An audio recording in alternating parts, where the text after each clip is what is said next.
Hi, I'm back with another video. If you recall, in the last video I had made a piece of software which extracted data using the Helium Explorer, which I've got up on my screen, and you pasted that into a notepad and saved it as a data.txt file. If you're not familiar with that video or setup, watch it again because it fully describes how you use the software. And what I've done is I've modified that software to make the data capture far simpler. So instead of having to copy and paste from an expanded output from the Helium Explorer, now you just have to get the data from another website.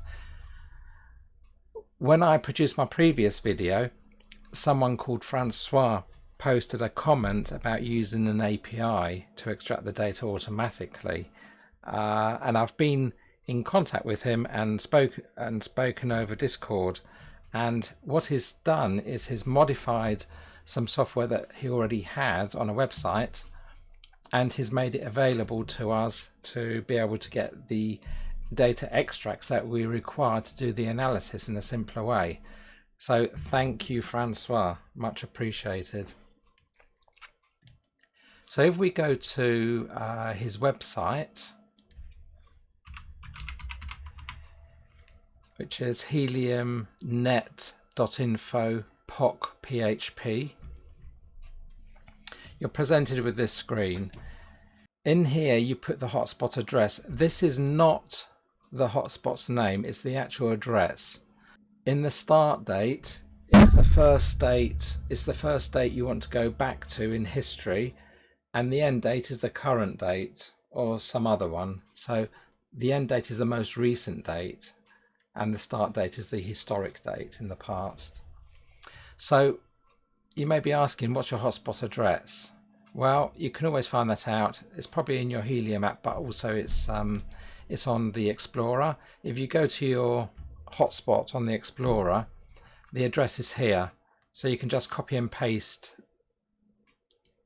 it by pressing that button. That's copied it onto the clipboard, and then if we go back, we can paste it into here. Then what we'll do is we'll say we want to extract, say, 1 day's data. In reality, you're going to be going back maybe 2 weeks, but I'm going to explain why I'm just doing 1 day in a second. And we want to extract it up to right now, which is today, and then we press send. So this is going to go off and it's going to do a query on the blockchain through an API to provide all the witnesses. And that was fairly quick, which is unusual. Sometimes it fails. The API and the blockchain are not the most reliable of things.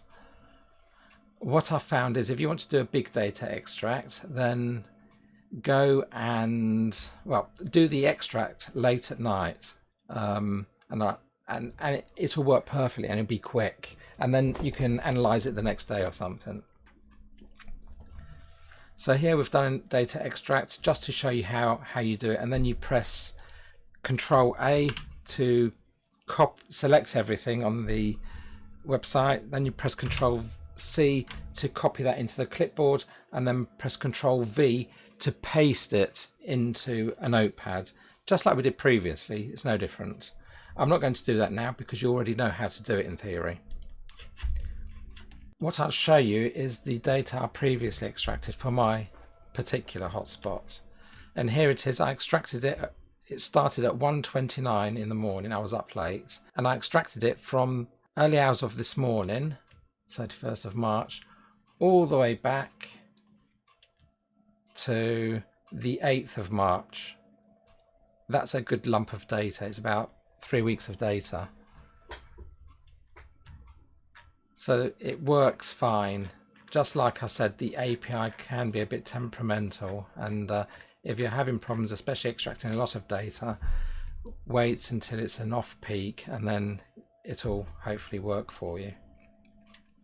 So anyway, once we have the data and we've pasted it into our notepad and saved it to the data.txt file in the Hotspot archive directory, then we're ready to analyze it. What you could do, if you're specific on the data that you want to use, like you know that your new configuration existed from a particular date and time to the old configuration right at the bottom, a date and time, then you can edit this file. For instance, if you have too much data, you can just delete what you don't want.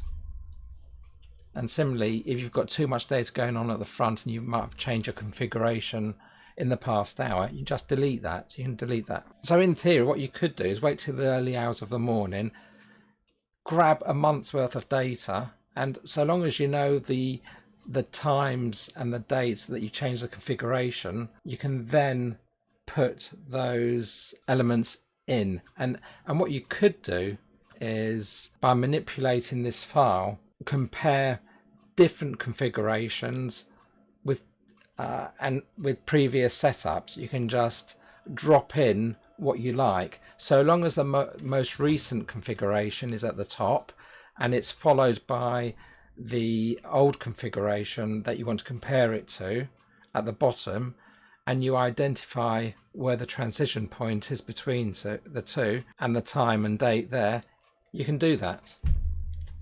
So let's run the program and put some in. So let's say we're going to compare this time and date here. So if we run the program, so now we're on the version 2.1.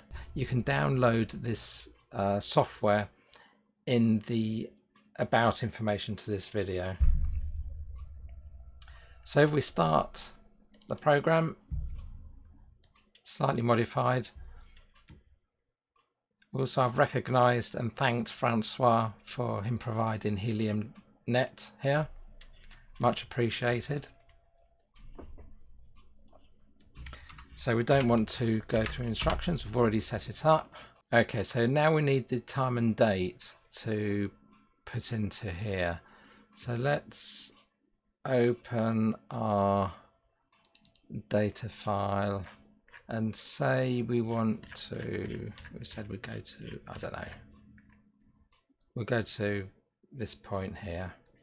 So the time and date here. This is where the first new witness occurred. So everything up from here is the new configuration.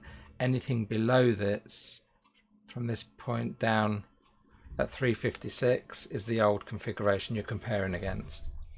So we need to put this date and time in to the application.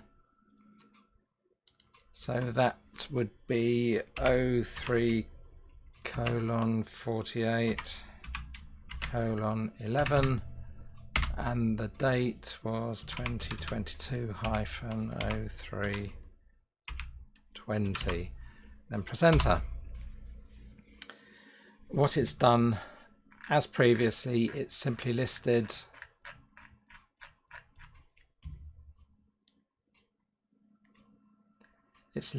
the witnesses that have occurred in the new configuration,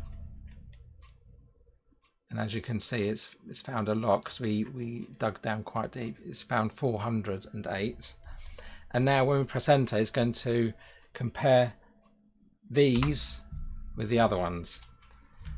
So, and once it's done that, you can either scroll around in here to analyze it, or you can open the data comparison output.txt here in the Hotspot archive directory. Let's do that. It's easier to work in files. So if we look at that, so here you can see there's 3 recent witnesses with this data, and you can compare this data with these 3 which previously were witnessed on the old configuration. And again here there was a huge stack in the recent list and less in the previous list. So you can carry on down and get all the information you want. Perhaps if there's quite a few of recent ones with no previous history, that might be an indication that either you're witnessing new hotspots that you never saw before, which is a good thing, or potentially these hotspots are brand new and they just didn't exist at the time. So you can always go to Helium Net and Helium Explorer and get that information on those hotspots if you can be bothered. I'm not bothered. So hopefully you found this video useful, and hopefully the new software would be far easier to use. Thank you and goodbye.